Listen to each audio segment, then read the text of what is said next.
Halo semuanya, selamat datang kembali di channel ini. Pernah nggak sih kalian merasa was-was terhadap motor atau mobil kalian pas masuk bengkel? Takut biayanya membengkak, takut diganti spare part yang sebenarnya masih bagus, atau takut karena harga yang terlalu mahal.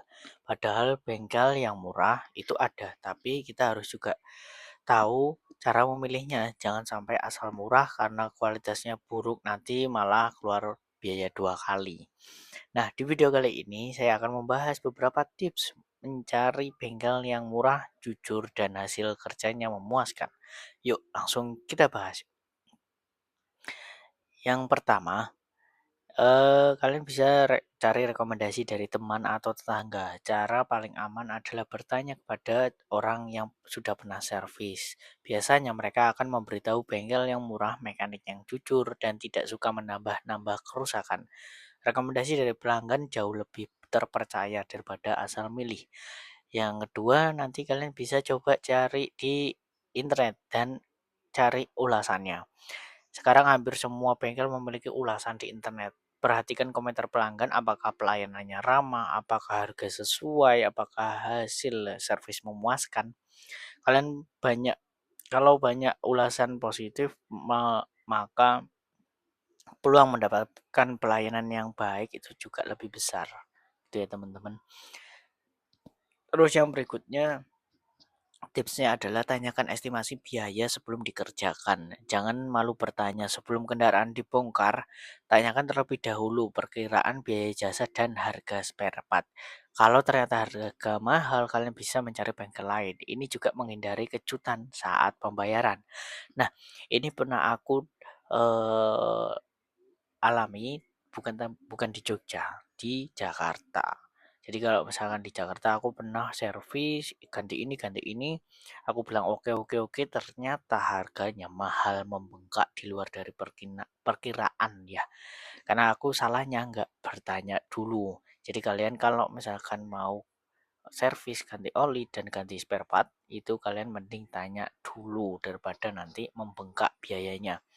Terus yang berikutnya adalah servis sesuai kebutuhan. Tidak semua kendaraan harus langsung ganti banyak komponen. Kadang cukup dibersihkan, disetel, atau diganti bagian yang memang rusak. Kalau mekanik langsung menyuruh ganti banyak spare part, jangan ragu bertanya alasannya. Terus nanti kalian tipsnya adalah pilih bengkel yang terbuka saat pengerjaan. Bengkel yang baik biasanya tidak keberatan jika pelanggan melihat proses pengerjaannya. Dengan begitu kalian tahu apa saja yang diganti dan apa yang diperbaiki. Hal ini membuat pelanggan lebih percaya. Jadi kalian kalau misalkan mau ke bengkel, pilih yang bengkelnya bisa langsung dilihat. Jadi kalian tahu motor kalian diapain, apa yang diganti, apa yang dicopot, apa yang dipasang. Jadi jangan yang tertutup ya teman-teman. Ini tips benar-benar membantu. Yang berikutnya, jangan selalu memilih bengkel resmi. Bengkel resmi memang memiliki standar yang baik. Namun untuk servis ringan seperti ganti oli, servis rem, tune up, atau ganti kampas rem, bengkel umum yang terpercaya seringkali menawarkan harga lebih murah dengan kualitas yang tidak kalah baik. Ini kejadian yang pernah aku alami juga. Jadi kalau misalkan untuk eh kalian udah dapet bengkel yang terpercaya di luar bengkel resmi, itu fine-fine aja.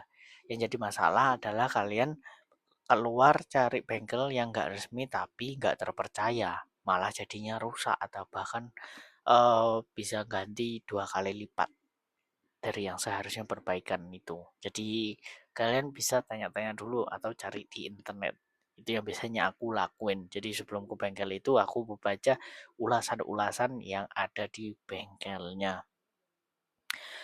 Yang berikutnya adalah tipsnya adalah servis rutin lebih murah daripada menunggu rusak parah. Banyak orang baru ke bengkel saat kendaraannya mogok. Padahal servis rutin seperti ganti oli, membersihkan filter udara, mengecek rem, dan memeriksa ban jauh lebih murah daripada memperbaiki kerusakan besar.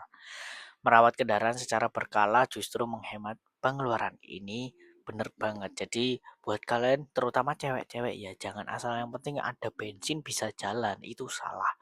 Kalau kalian nggak pernah rutin cek dan ganti oli, itu nanti kalian motornya bisa mogok di jalan dan harga perbaikannya bisa sampai jutaan kalau udah rusak semua, oli kering, nggak pernah diservis, kotor semua dalam mesinnya. Jadi mending kalian ngeluarin 100-200 ribu per bulan daripada ngeluarin jutaan.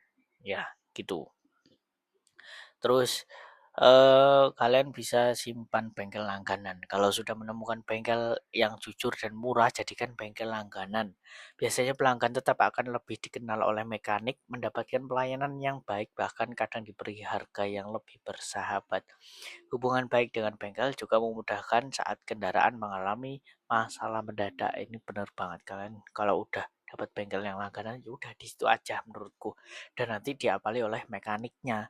Itu lebih mudah untuk komunikasi, menanyakan harga, menanyakan keadaan, apa yang perlu diganti, apa yang nggak perlu diganti, apa yang masih bisa dipakai. Itu kalau udah deket lebih enak. Jadi aku saranin ini. Nah, itu dia beberapa tips mencari bengkel yang murah tanpa mengorbankan kualitas. Kalian perlu diingat, di Jogja banyak banget bengkel ataupun bengkel yang besar-besar. Itu nggak menjamin kalian itu motornya bisa jadi bagus dengan harga yang terjangkau. Kalian coba eh, lihat dan tanya ke tetangga, untuk reviewnya juga kalian lihat di internet dan bagaimana hasilnya. Kalian benar-benar mending cari bengkel yang bagus di luar dari resmi pun nggak apa-apa. Kalau misalkan kalian bingung cari bengkel karena baru pindahan bukan asli Jogja, itu nanti kalian bisa pakai di bengkel-bengkel resmi, itu lebih oke, jadi lebih aman, lebih terjaga gitu ya teman-teman. Jangan lupa tekan tombol like, subscribe, dan aktifkan lonceng notifikasi agar tidak ketinggalan video-video bermanfaat berikutnya. Terima kasih sudah menonton, sampai jumpa di video selanjutnya. See you.